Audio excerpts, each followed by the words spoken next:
저희가 요게 켜져야지 거기가 켜져서 안 켜져서 그렇습니다. 예. 안녕하세요. 예, 저희가 2025년에 이제 시작하게 됐습니다. 올 한 해도 성도님들의 가정에 주님의 은혜가 가득하길 소망합니다. 또 저희가 이런 올해 저희 같이 나눌 키워드로 함께 은혜를 누리자라는 이제 키워드를 갖고 올 한 해를 저희들이 보내게 됐습니다. 또 주제 말씀으로는 에베소서 2장 22절 말씀을 갖고 저희 생각하는 시간들을 가지게 될 건데요. 이러한 시간들을 통해서 우리에게 주어진 은혜를 계수해 보시고 찾아보시는 시간이 되시면 좋을 것 같습니다. 사실 이제 저희들에게 베풀어 준 게 너무나 많잖아요. 저희가 갖고 있는 은혜가 너무나 많은데 그 은혜를 인정하지 않거나 이해하지 못하면 나는 다른 사람에 비해서 어떤 것들이 많이 부족하다라는 생각을 적지 않게 많이 갖게 되죠. 그러면 내가 갖고 있는 더 좋은 것들이 있는데 그것을 누리지 못하고 어려움만을 생각하는 부분들이 될 수밖에 없습니다. 아까 혜지가 잠깐 저희 딸이 잠깐 이제 어떤 금액을 이렇게 보여주면서 그거를 다 채워주는데 10몇만 원이 부족하다고 아빠 보고 보내달래요. 그러면 그걸 이제 딱 맞출 수 있다는 거죠. 그러니까 있는 애가 더하다라고 제가 얘기했거든요. 그러니까 본인 입장에서 부족한 것만 보이는 거죠. 나는 그것도 없는데. 웃자고 말씀을 드린 건데 제가 왜 이런 말씀을 드렸냐면 사람들은요 내가 9개를 갖고 있으면 하나가 부족한 것 때문에 힘들어해요. 그러니까 9개가 갖고 있는 좋은 것을 보지 못한다는 거죠. 우리나라가 지금 좋은가요 안 좋은가요? 예, 생각이 이제 또 고민하시게 되죠. 작년부터 시작해서 올해까지 넘어오면서 뉴스만 틀면 기분이 안 좋으시죠? 어떤 분과 잠깐 통화를 했는데 그분이 이런 얘기 하십니다. 계속 뉴스를 보다가 이젠 뉴스를 보니까 너무 힘들대래요. 마음이 불편하고 이래서 지금은 뉴스를 안 봅니다 라고 얘기하시는데 그것도 제가 이해가 돼요. 그래서 저도 뉴스를 보는데 조금 자제하고 있습니다. 왠지 그러한 우울한 얘기를 듣고요. 비상식적인 이야기들, 뭐 그게 어느 진영이든 뭐 그건 상관이 없어요. 동일하게 이 비상식적인 얘기를 듣다 보면 마음 가운데 분이 나고 짜증이 나는 거예요. 그러면서 내 삶의 모습이 조금 어려워지는 것을 제가 느끼게 돼서 이제 그거에 집중하는 것이 아니라 우리나라가 발전하고 지금까지 온 것에 대한 아름다움을 저희가 생각한다 그러면 우리는 여기서 누릴 수 있는 너무나 많은 것들이 존재하게 되죠. 손님들 저희가 60년대를 살고 70년대를 살아오실 때 그 어려움을 아시잖아요. 그 아픔을 저희들이 알고요. 저희 집에 전화가 없었던 시대를 저는 살아왔었기 때문에 지금도 전화가 없잖아요. 이미 이제 핸드폰이 있어서 이제는 전화가 없는 시대가 됐고 저희 시대에는 잘 사는 집이 전화가 있는 이런 시대를 저도 어릴 때 살아왔었기 때문에 기껏해야 이런 시간이 한 50년 지났었을 때 완전히 급변하는 대한민국의 모습을 저희들이 보고 있어요. 그 아름다움의 모습을 저희들이 갖고요. 거기서 누릴 수 있는 것이 많이 있음에도 불구하고 우리는 우리가 갖고 있는 아름다움을 누리기 이전에 지금 현실에서 있는 조금의 어려움들 이런 거로 인해서 힘들어하고 있는 저희들을 볼 때 우리의 시선이 조금 변화가 일어나야 되지 않을까라는 생각을 가져가게 됩니다. 손님들 삶들은 어떠셔요? 30년 전과 지금의 삶의 변화가 얼마만큼 일어나셨나요? 적지 않은 많은 변화가 있지 않으셨나요? 안 좋아지셨어요? 좋아지셨어요? 제가 대부분 보실 때 좋아지셨지 안 좋아지지 않으셨습니다. 성도님들 저희 같이 주님을 섬기게 한 30년 가까이 되잖아요. 그런 분들도 계시잖아요. 근데 그때 당시의 상황의 성도님들을 보면 지금 너무나 많은 그 은혜를 누리고 계신다라고 보여져요. 그건 저희 가정도 마찬가지입니다. 근데 여전히 우리는 지금의 시선에서도 나보다 잘하고 있고 좋은 사람들을 자꾸 보고 저 사람들이 갖고 있는 게 나에게 없다라는 생각을 갖다 보니까 마음 가운데 불편한 마음이 있고요. 힘든 마음이 있고 왜 나는 이렇게 살아가야 되나? 왜 나는 이런 어려움이 있나? 라는 부분에만 자꾸 생각하게 되는 그런 부분들이 저희들에게 있습니다.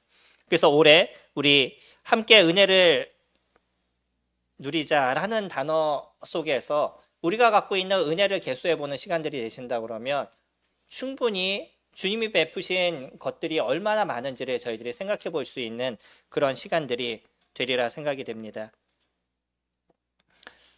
우리 믿음의 역사에 대한 부분은요. 오늘 같이 이제 교제하는 것이 두 개 정도가 저희가 생각해야 될 부분인데요. 뭐냐면 함께 은혜를 누리자잖아요. 두 가지에 대한 부분이 있겠죠. 하나는 함께, 두 번째는 은혜에 대한 부분인 겁니다. 그래서 함께에 대한 부분을 오늘 같이 이렇게 교제를 나누게 될 건데요.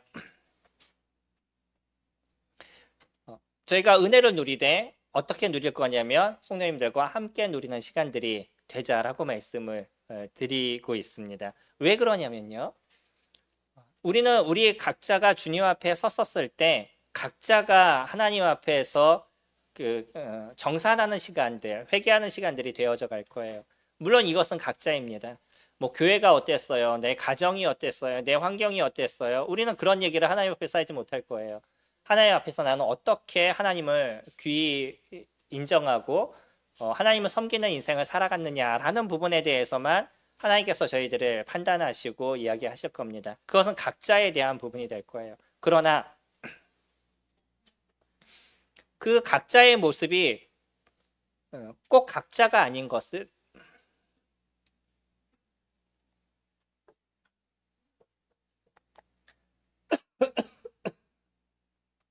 우리가 이곳에서 섬겨가는 그 자체가 각자의 삶이 아니기 때문입니다. 함께 섬겨가는 것이고요. 사람들과 같이 관계를 맺어가면서 살아가는 것이기 때문에 가정, 교회, 직장 어느 곳이든지 우리 혼자 일하는 부분들은 그렇게 많지 않다는 거예요. 함께하는 부분인 거죠. 그래서 서로가 도움을 주고 도움을 받는 일들을 이뤄가는 것이고요. 우리의 믿음의 삶이라는 그 자체가 인간관계를 어떻게 아름답게 만들어가느냐, 이것이 우리에게 있어서 주어진 인간관계에 대한 부분인 거죠. 그래서 가정을 온전하게 만들어가는 것, 이것이 우리가 해야 될 일이고요. 교회를 온전하게 만들어가야 되는 것, 이것이 우리가 해야 될 일이고, 그리고 직장의 모습에서도 그 직장 안에서 영향을 미치는 일들을 이뤄가는 것들, 이것이 크리스찬들이 해야 될 일들인 거죠. 지금의 나라의 시국의 모습이 그렇게 아름답지 않습니다. 서로가 비방하고 비난하고 그런 모습들을 저희들이 끊임없이 지켜보고 있는데, 그렇다고 하면 이 속에서 크리스찬들은 어떤 일을 해야 될 것인가? 나라를 위해서 기도하시고요. 우리가 가서 데모를 하자 이런 것이 아니고요. 성도님들이 그럼 이 속에서 크리스찬들이 해야 될 방향이 무엇이고 할 것이 무엇인가? 동일하게 앉아서 그냥 나라를 위한 비난과 비판, 그것을 할 것인가? 위에서 기도하는 시간들을 가져야 될 것인가? 우리는 거기에 대한 결정들을 해나가야 되는 거죠. 그리고 온전한 것을 만들어가게 됐었을 때, 여전히 주님 앞에 나와서 기도할 수 있고 나라를 위해서 주님 앞에 의지하는 시간들을 가져가게 됐었을 때, 그 나라의 무엇인가가 변하는 것을 저희들이 경험하게 되어져 가는 거죠. 이것이 크리스천들이 해야 될 삶의 모습일 것입니다.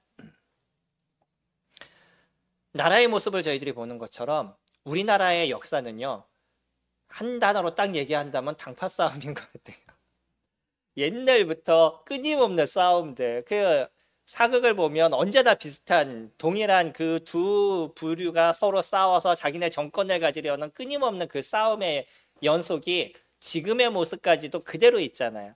그러니까 내가 살기 위해서는 비상식적인 것을 이야기를 하고 그것이 맞다라고 얘기를 해도 전혀 얼굴색이 변하지 않는 그런 모습을 저희가 지금 지켜보고 있는 거예요.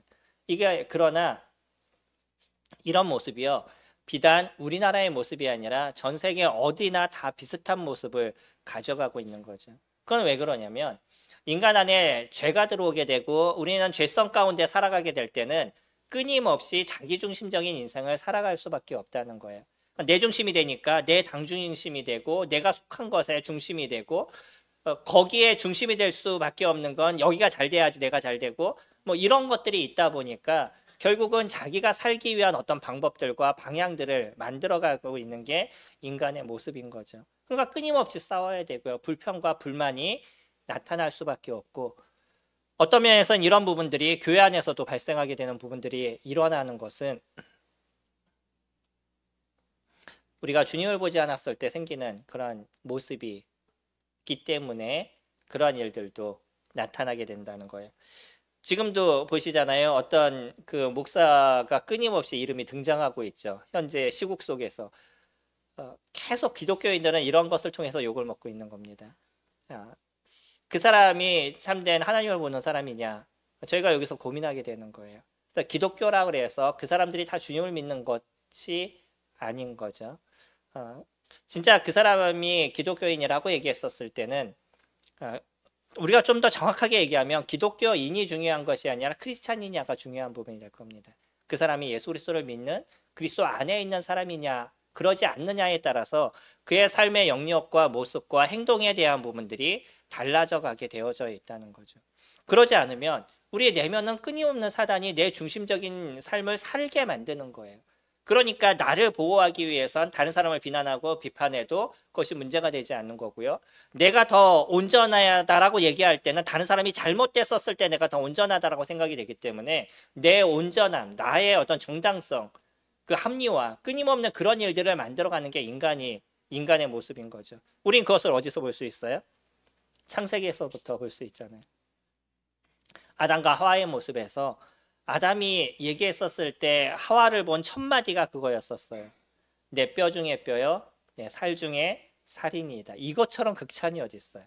그리고 이제 실질적인 거잖아요. 자기의 갈빗대를 취해서 하와를 만들었기 때문에 그 하와가 내 뼈 중에 뼈고 내 살 중에 살이다라고 얘기하는 거는 극히 정상적인 얘기가 될 거고요.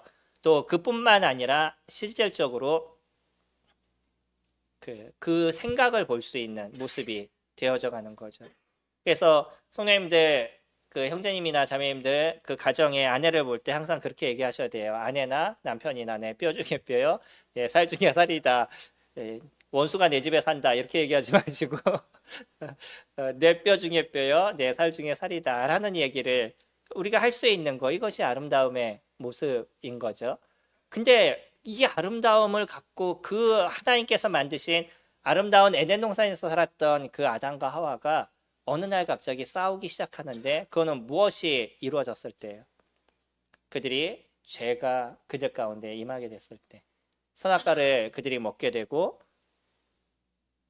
하나님께서 금하신 일을 이루게 됐었을 때 그 내면에 죄가 시작이 되면서부터는 그때는 자기만을 보호하려는 모습이 그들 가운데 일어나게 되죠. 그래서 하나님께서 아담을 붙잡아 놓으시고 아담아 너 왜 그거 먹었니? 라고 얘기하니까 그때 아담이 했던 얘기가 하나님이 나에게 주신 저 여자가 내게 줌으로 먹었나이다 라고 표현하잖아요. 너무나 순하다는 얘기죠. 좀 안 좋게 얘기하면 어떤 얘기예요? 당신이 준 저 여자 때문에 내가 먹었잖아요. 이 얘기인 거예요. 그러니까 누구를 비난하는 거예요? 하나님을 비난하는 겁니다. 얼마나 무서운 모습이 되고 있어요. 자기를 그 아름다운 에덴 동산에 그 에덴 동산을 만들어 주시고 그 안에 거할 수 있도록 온갖 은혜와 축복을 다 줬음에도 불구하고 순간적으로 그 비난을 누구에게 하고 있냐면 하나님께 하고 있어요. 그리고 또 누구에게요? 하와에게 하고 있는 거죠.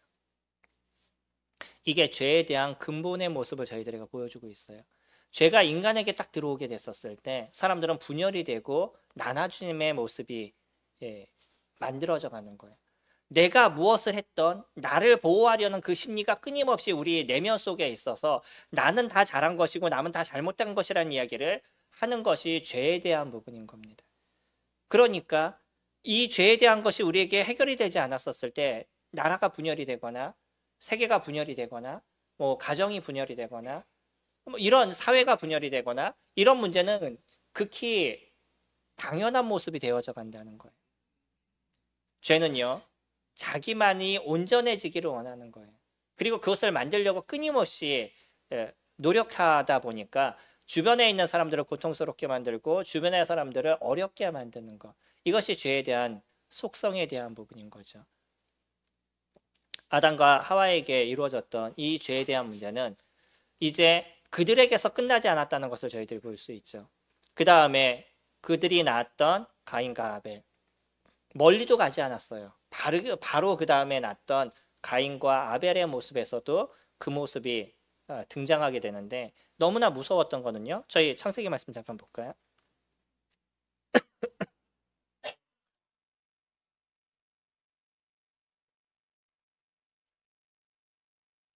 창세기 4장 말씀 같이 보시면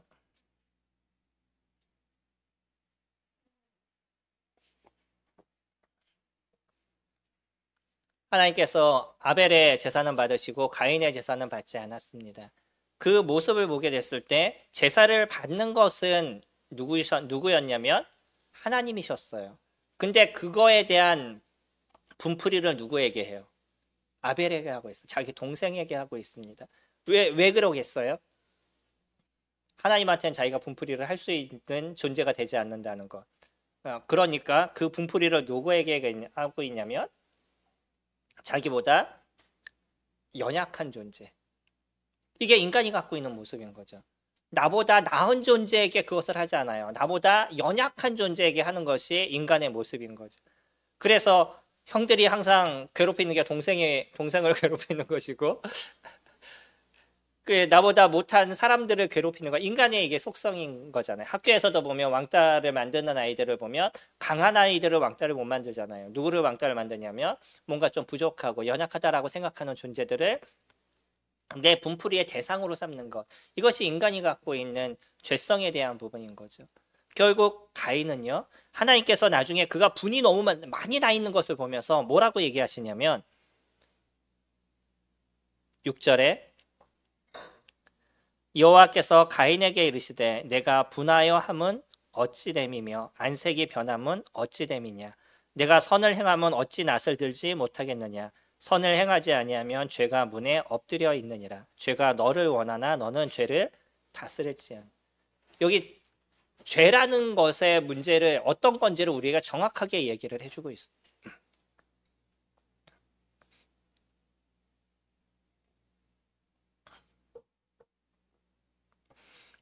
그게 화가 나니까 분이 나니까 이걸 어떻게 주체하지 못하는 거예요.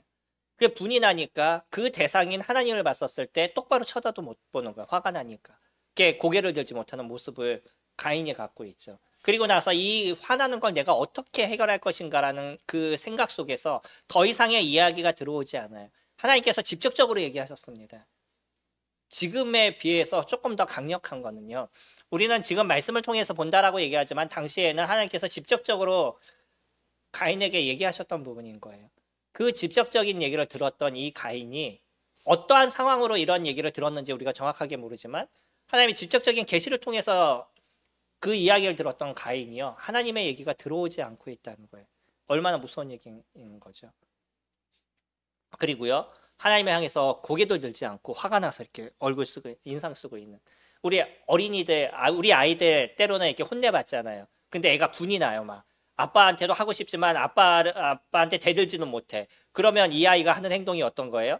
고개 숙이고 인상 쓰고 있는 거. 이게 아이들이 갖고 있는 모습이죠. 우리 청년들 아이들 키워보세요. 똑같아요, 다들. 그게 지금 가인이 갖고 있는 그런 모습이에요. 그래서 이 가인에게 하나님께서 하신 얘기가 무엇이었냐면 내가 선을 행하면 어찌 낯을 들지 못하겠냐는. 네가 온전한 모습이라면, 네가 잘못된 모습이 아니라 그러면 왜 네가 고개를 들지 못하겠느냐라고 이야기를 하시죠. 그러면서 선을 행하지 않으면 죄가 문에 엎드려 있느니라. 죄는 너를 원하나 너는 죄를 다스린다라고 얘기해요. 죄가 우리를 원한다라고 얘기를 해요. 우리들의 인생을 살면서 이 말씀이 언제나 머릿속에서 떠나지 마셔야 될 겁니다.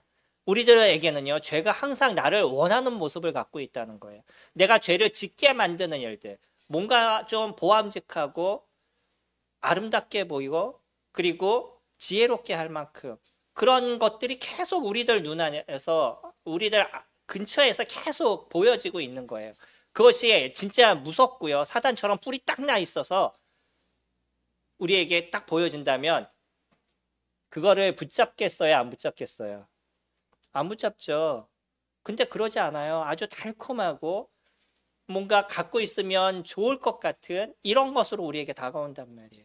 그래서 우리들 앞에 문 앞에 이렇게 놓여져 있다는 거예요.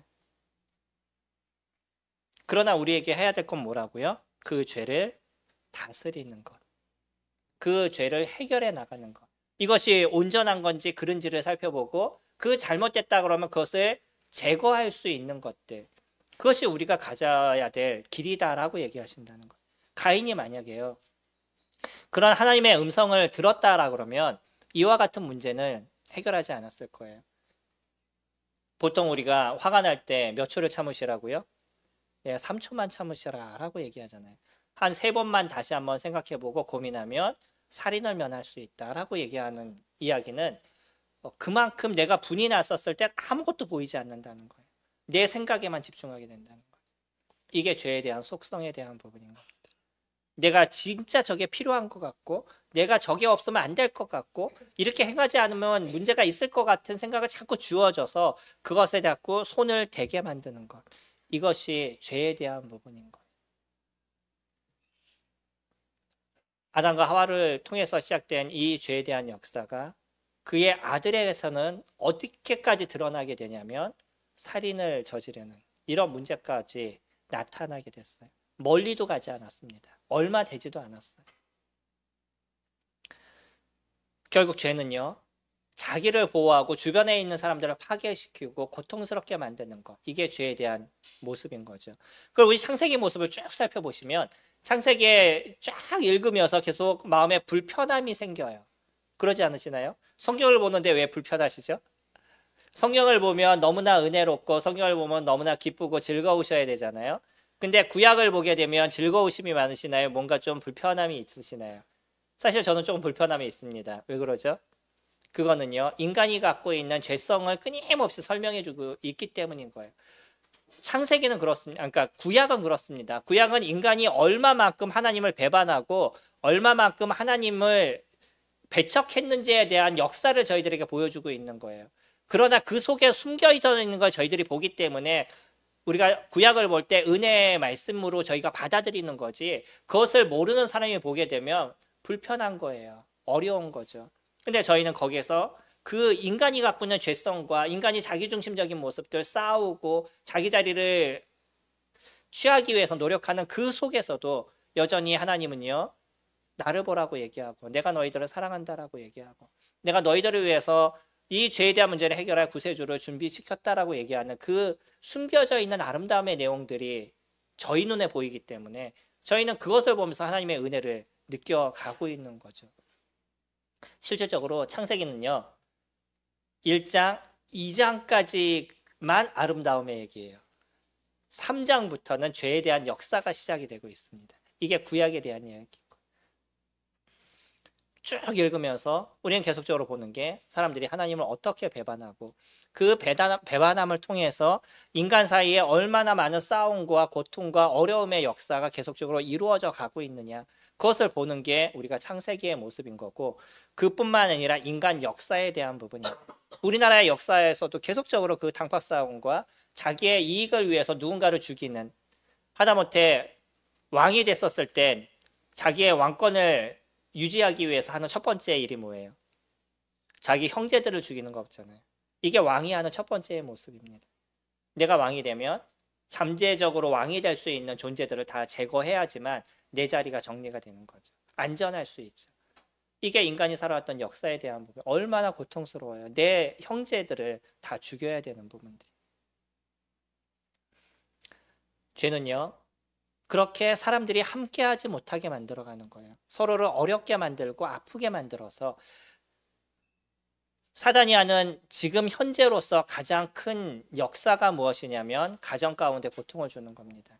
남편과 아내 사이에 어려움을 주고 힘듦의 문제를 만들어가게 하는 거. 그래서 주님을 믿는 사람이 믿지 않는 사람과 같이 사는 것처럼 고통스러운 게 없는 거예요. 그 사람은 누군가는 하나님의 말씀을 따르고 누군가는 세상의 자기중심적인 것을 갖고 살아가다 보니까 그 속에서는 주님을 믿는 사람이 어려울 수밖에 없는 거죠. 힘든 문제가 발생할 수밖에 없어요. 결혼하기 전에는 그러나요? 결혼하기 전에는요, 간을 다 빼놓을 것 같고 쓸개를 다 줄 것처럼 모든 걸 다 해요. 그냥 막상 결혼하고 나면 본색이 드러나기 시작하는 거죠. 그래서 믿음의 결혼을 이루지 않았던 성도님들은 그 삶의 여정 속에 있었던 아픔의 모습들을 아실 거예요. 이게 별 수 없는 현재의 모습입니다. 주님을 아는 사람과 주님을 모르는 사람들의 그 내면에 대한 모습들이 다르기 때문인 거예요. 그래서 연합이라는 이 자체는 우리 안에 있는 그리스도가, 우리 안에 있는 그 성령이 우리를 어떻게 만들어 가시고 이 죄된 인간의 모습들을 어떻게 새롭게 하시냐를 저희들이 발견하게 되는 거죠. 오늘 본문 말씀 돌아가셔서 보시면 에베소서 2장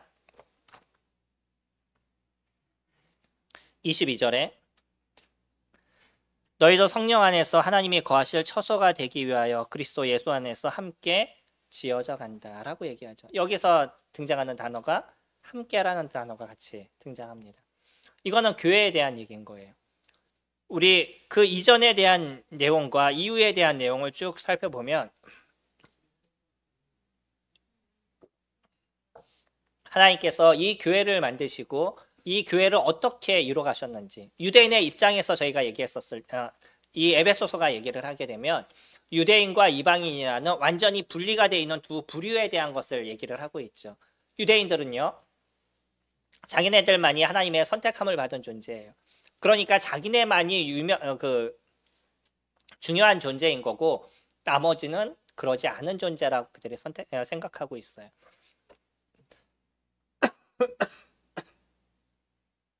이거는 출생에 대한 부분입니다. 출생을 통해서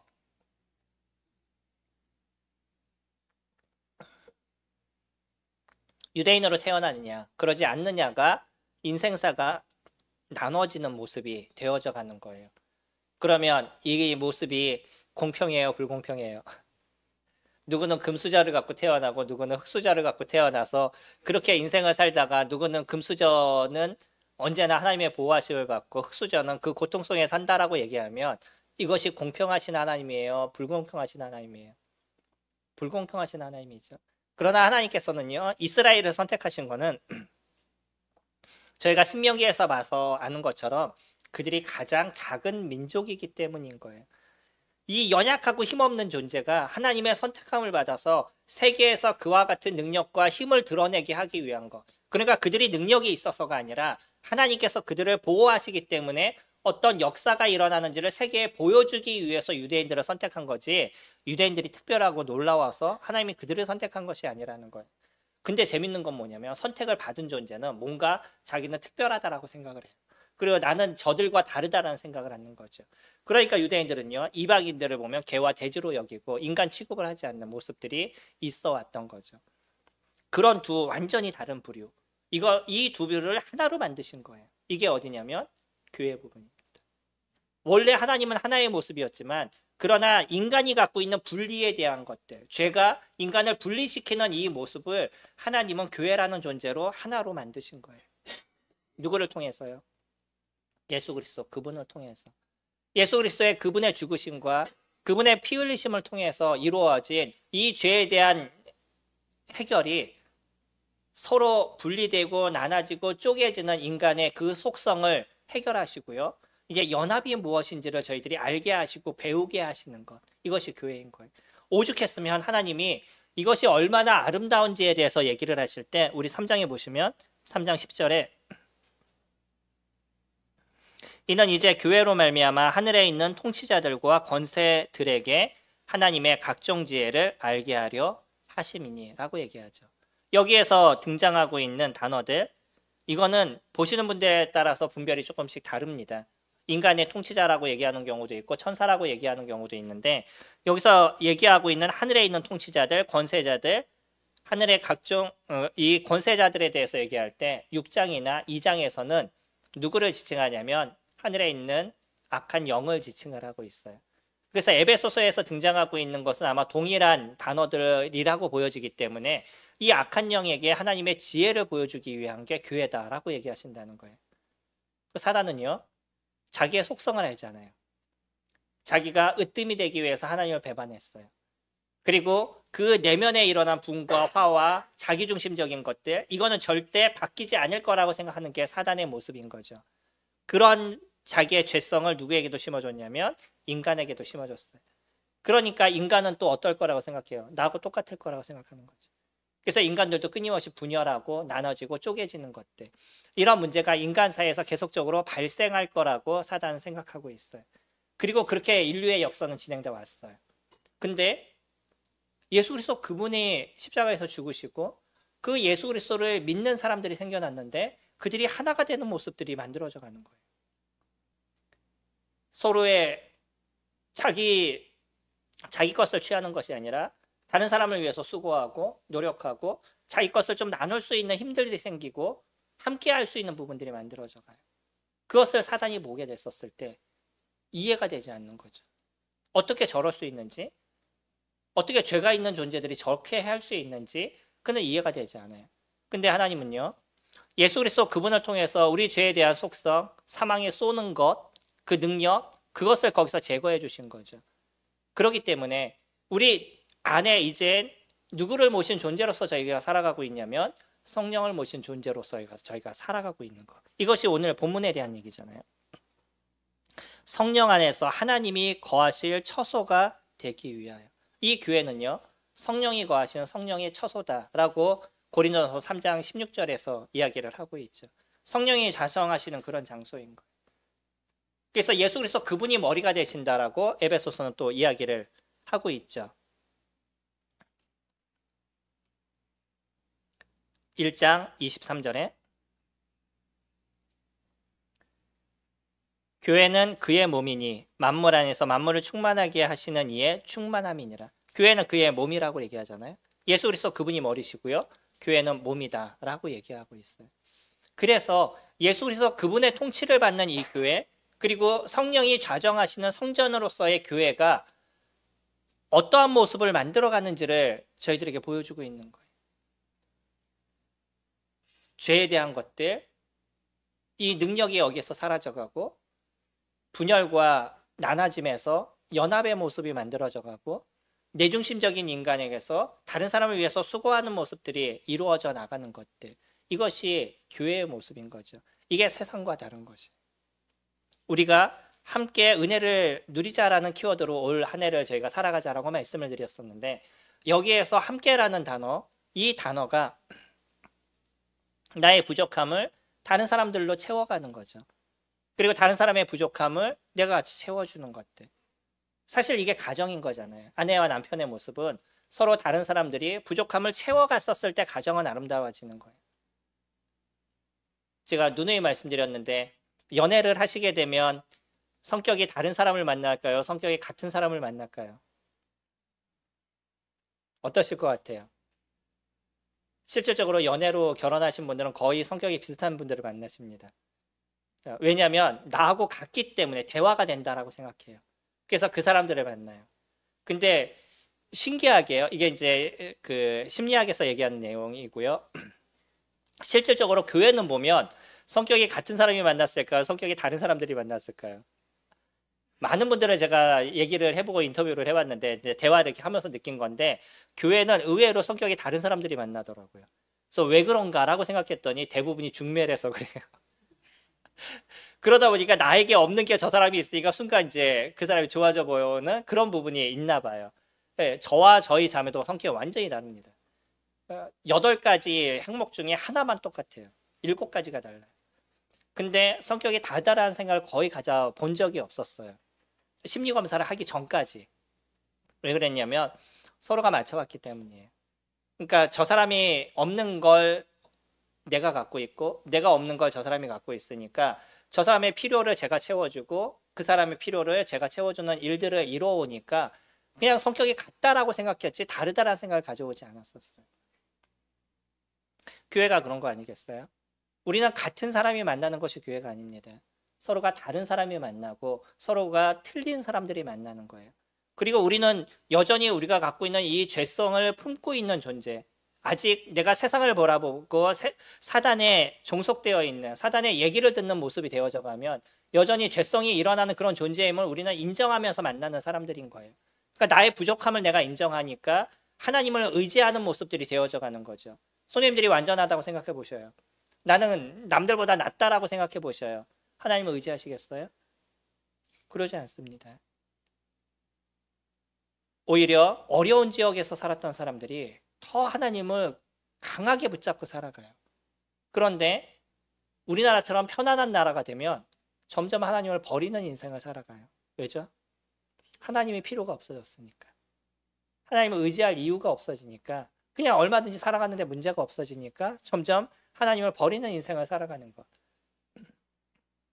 그래서 나라의 GDP가 어느 정도 올라가면 기독교 인구가 점점 떨어져 나가요.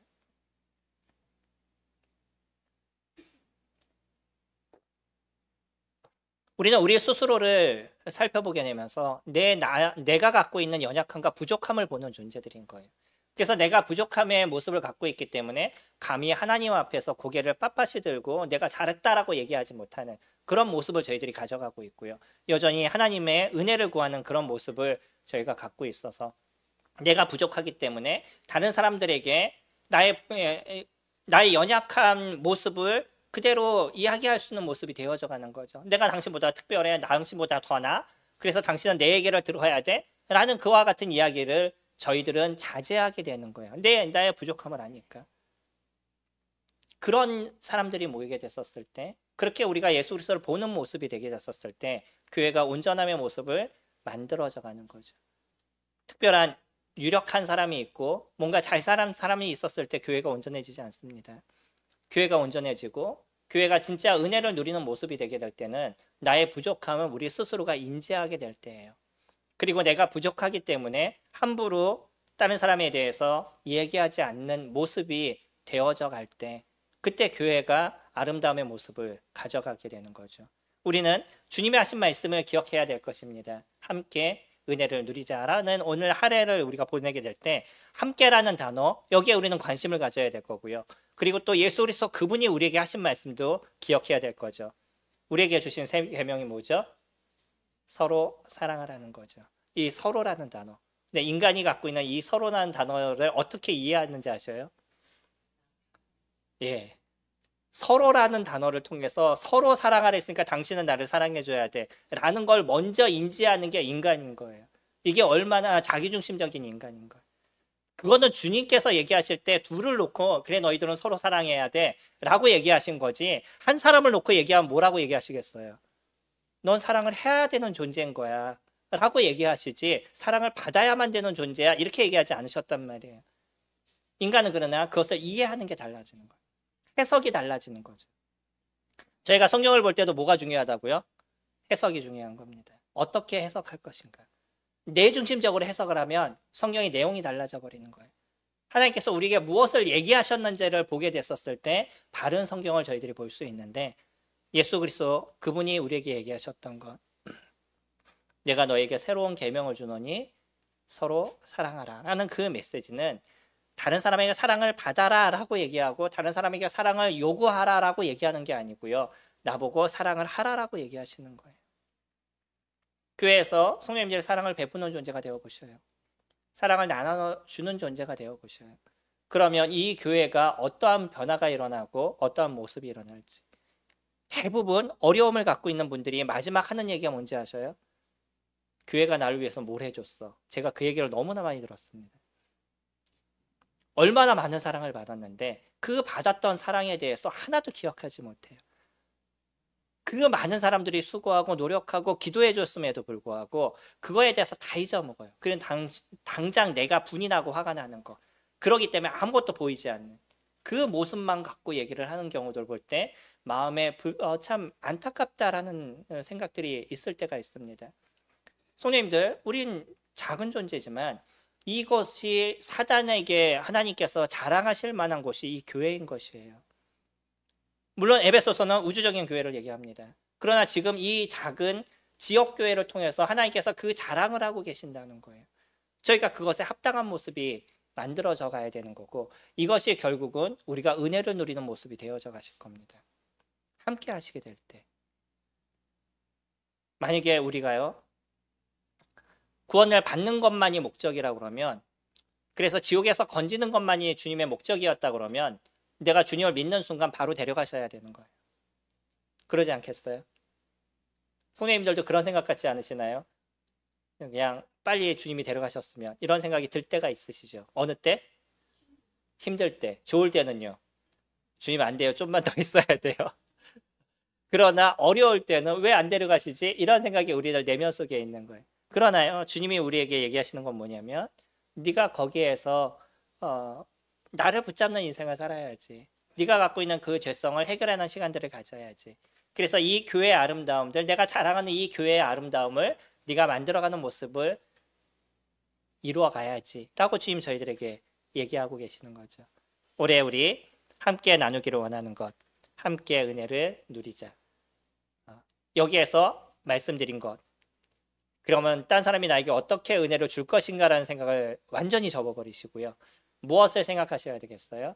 내가 어떻게 은혜를 나누는 자가 될 것인가? 어떻게 함께 할 것인가? 그것에 대해서 결정을 하셔야 될 겁니다. 나는 어떻게 성도들과 함께 할 것인가? 그리고 그 함께하는 방향을 나는 어떻게 설정할 것인가? 그러니까 우리 스스로 그것을 설정하시고 그것을 이루시는 그런 시간들이 되어져 가신다 그러면 올 한 해 아마 성도님들이 누리시는 그 은혜가 풍성한 올 한 해가 모습이 될 것입니다.